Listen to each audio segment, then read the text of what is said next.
What's up, good people? Mark Holmes here, and as always, I want to say thank you all for watching, commenting, subscribing, and being part of the Joe Boo Sports Report. Without you guys, as well as you ladies, you know that this literally does not work. I hope everybody's having a great weekend. I've been enjoying watching. We did a live stream for the first half of the Washington Commanders game. And kind of a pregame for our Cowboys that'll be playing much later tonight. Unfortunately, it's only 6:30, so we got till 10 o'clock tonight before our game kicks off. So I got some time to kill, and I'm doing some work here in the workshop. My daughter starts nursing classes on Monday, and she needs a new desk, so that way, hopefully, she'll be able to take care of me in my old age. She don't know that yet, but just in case, I want to make sure she knows everything. So, a couple of things. I saw a tweet out there today that was really a I hate Dak Prescott tweet, which was interesting because basically the tweet went through and said, you know, I don't really think Dak Prescott has done anything for our franchise, and they proceeded on to it to list the reasons why he has been bad for the franchise. First thing was it forced Tony Romo to retire. Second thing was he became a problem until after he got his new contract, that he's overpaid and that he only has one playoff win. Well, I hate to say that people a lot of times don't have a lot of knowledge when it comes to actually understanding football. But football is a team sport. And if it were solely about the quarterback, guys that they say we wish we had Aaron Rodgers, you know, because of course if we had Aaron Rodgers, we'd win the Super Bowl every year. Last I checked, Aaron Rodgers has only won one Super Bowl. I could look and say, you know, Drew Brees, who is a Hall of Fame quarterback, has more yards than anybody else. Having teams that were 12-4 and 13-3 still aren't winning the Super Bowls anymore, and he's only won one.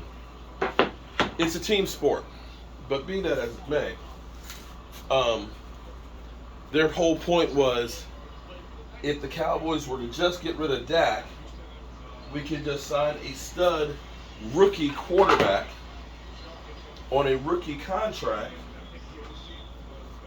and we'd win the Super Bowl. Well, here's an interesting one. In watching the Washington Commanders game here, you can look at the Kirk Cousins situation. I'm not saying Kirk Cousins is the best quarterback in the NFL, by no means. But Kirk Cousins actually has not been a bad quarterback. Kirk Cousins, in his time since he's left Washington, has like 128 TD passes. Washington figured all we need to do is sign ourselves a nice young stud quarterback and we'll go places. In that time, they've invested number one draft picks, they've signed veteran quarterbacks, names that you know, some that you don't, and the 9 quarterbacks that they've had since that time have about 68 TD passes to about 128. So I always say be careful what you wish for because you might just get it.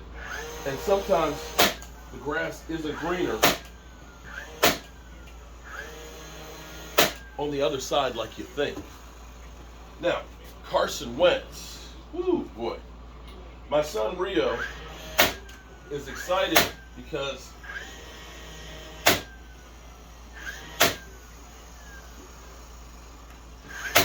he feels like Carson Wentz is the best quarterback that the Commanders have had in a long time. And I'm not going to necessarily dispute that, but that goes to show you how bad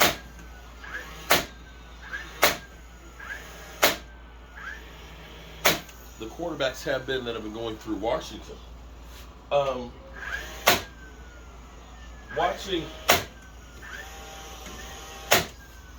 Watching the first half of the game here has been interesting to say the least. Carson Wentz is still doing Carson Wentz type things. They were in field goal range. Carson Wentz, running around trying to buy more time, takes a sack that takes him out of field goal range. And that goes back to holding on to the ball too long, which has been one of Carson Wentz's biggest problems. You've got to understand that if it's not there right now, I got to get rid of the football. So that way we can try and get some points in other ways. So Carson Wentz is still doing Carson Wentz type things. The funny thing to me is how we have now gotten some Washington fans out here who are acting like Eagle fans. Obnoxious. That believe that all of a sudden they are a great team.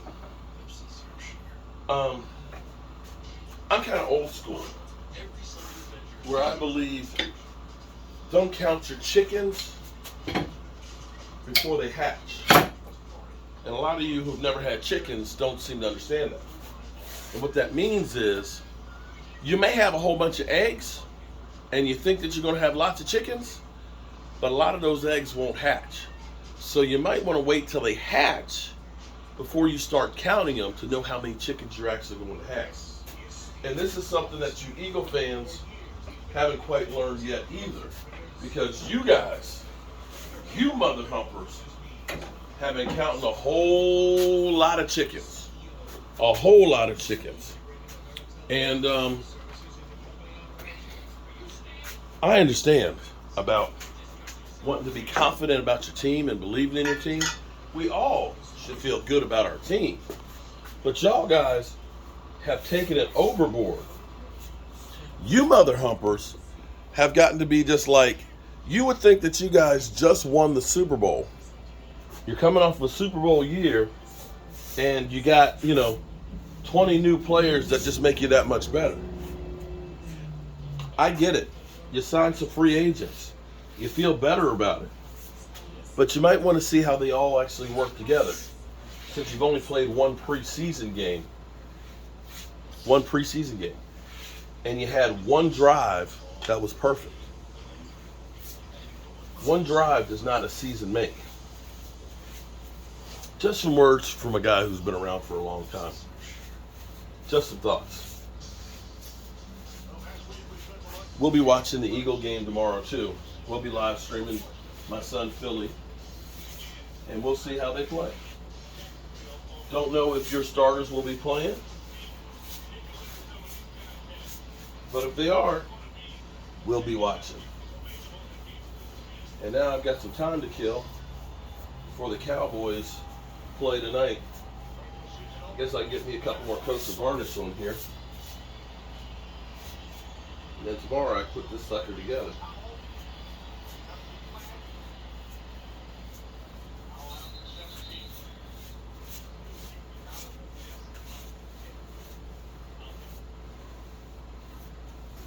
I love doing things with my hands.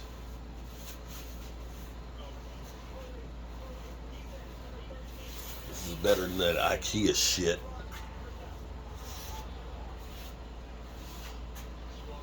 All right, I'll see you guys tonight, 9:30 for our live stream. And I hope you're having a great Saturday.